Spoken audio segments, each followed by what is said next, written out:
మీ అందరి కోసం ఒక హెల్దీ అండ్ టేస్టీ రెసిపీ అయితే తీసుకొచ్చేసానండి. ఇక్కడ చూస్తున్నారు కదా ఎంత కలర్ఫుల్గా ఉందో. ఏం లేదండి, ఒక చిన్న కప్పు రవ్వ తీసుకోండి. రవ్వ తీసుకుని దాన్ని బాగా ఫ్రై చేయండి. కొంచెం గీ వేసుకుంటే మంచి స్మెల్ వస్తుంది. ఇది అందరికీ తెలిసిన రెసిపీయే, కాకపోతే మనం బీట్రూట్ యాడ్ చేస్తున్నాం. పిల్లలకి హెల్తీగా ఉంటుందని, ఫుడ్ కలర్స్ ఏమి యాడ్ చేయకుండా అట్రాక్టివ్గా ఉంటుందని చెప్పేసి ఇలా ట్రై చేశానండి. చూసారు కదా, రవ్వ అయితే కంప్లీట్గా బాగా ఫ్రై అయిపోయింది. ఇప్పుడు ఈ ఫ్రై అయిపోయిన దాన్ని తీసేసుకుని ఒక గిన్నెలోకి తీసేసుకుని పక్కన పెట్టుకోండి. చూస్తున్నారు కదా, అది ఫ్రై అయితే ఎంత మంచిగా స్మెల్ వస్తుందో. కలర్ కూడా చూడండి చేంజ్ అయింది.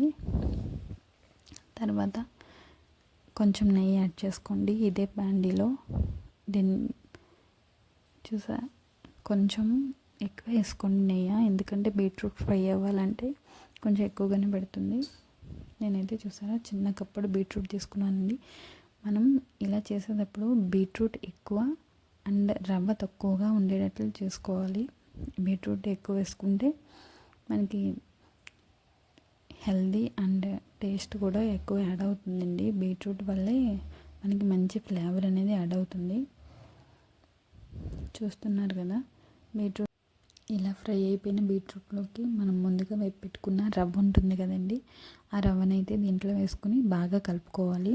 చూడండి, అదైతే వేసేసుకుంటున్నాను. ముందుగా వేపి పెట్టుకున్న రవ్వ వేసిన తర్వాత కలుపుకోండి. బాగా మంచిగా మిక్స్ అయిన తర్వాత ఒక కప్పు పాలు పోసుకోవాలి. పాలే టేస్ట్ ఇస్తుందండి మనకి బాగా. పాలు మనం ఒక కప్పుడు పోసుకుని అలాగే 2 కప్స్ ఆఫ్ వాటర్ పోసుకోవాలి. ఒక కప్పు రవ్వ తీసుకుంటే బీట్రూట్ కూడా ఒక కప్పు కన్నా ఎక్కువే తీసుకున్నాను, కాకపోతే దానికి 2 కప్పులు వాటర్ యాడ్ చేసుకున్నాను. 1 కప్పు పాలు వేసుకున్నాను. మీకు కావాలంటే కొంచెం వాటర్ పడితే యాడ్ చేసుకోండి. ఇలా చూడండి, ఇలా దగ్గరగా వచ్చేదాకా కలుపుకుంటే అది దగ్గర పడుతుంది. చూస్తున్నారు కదా ఎంత బాగుందో. తర్వాత కొంచెం బెల్లం వేసుకోండి. బెల్లం వేసుకున్న తర్వాత దాన్ని బాగా కలుపుకొని మళ్ళీ బెల్లం అంతా కరిగిపోయి దగ్గర పడేంత వరకు దాన్ని అడుగంటకుండా కలుపుకోండి. అక్కడక్కడ బెల్లం ఉంటే కొంచెం మళ్ళీ అలా కలిపితే హీట్కి అనేది బెల్లం అనేది మొత్తం కరిగిపోతుందండి. లాస్ట్లో అంతా దగ్గర పడిపోయిన తర్వాత కొంచెం ఇలాచీ పౌడర్ వేసుకోండి టేస్ట్ అండ్ ఫ్లేవర్ కోసం. చూస్తున్నారు కదా ఎంత కలర్ఫుల్గా ఉందో. పిల్లలు కూడా దీన్ని మరీ అడిగి మరీ తింటారండి. ఒక్కసారి ట్రై చేసి చూడండి, మళ్ళీ చేస్తూ ఉంటారు. ఇదైతే నేను ఓన్గా ట్రై చేసి రెసిపీ అండి. బీట్రూట్ వేస్ట్ చేయకూడదా, ఎందుకు చేయకూడదు అని చెప్పేసి నేనైతే వేస్ట్ చేశానండి.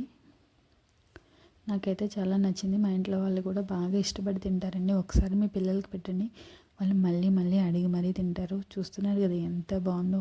దీన్ని పూర్తిగా చల్లారిన తర్వాత దీన్ని పీసెస్ కింద కూడా కోసి మీ పిల్లలకి పెట్టండి. నేనైతే బీట్రూట్ కేసరి అని అంటామండి మేము దీన్ని. చాలా హెల్తీగా అండ్ టేస్టీగా ఉంటుంది. చూస్తున్నారు కదా ఎంత బాగుందో కలర్ఫుల్గా. వీడియో నచ్చితే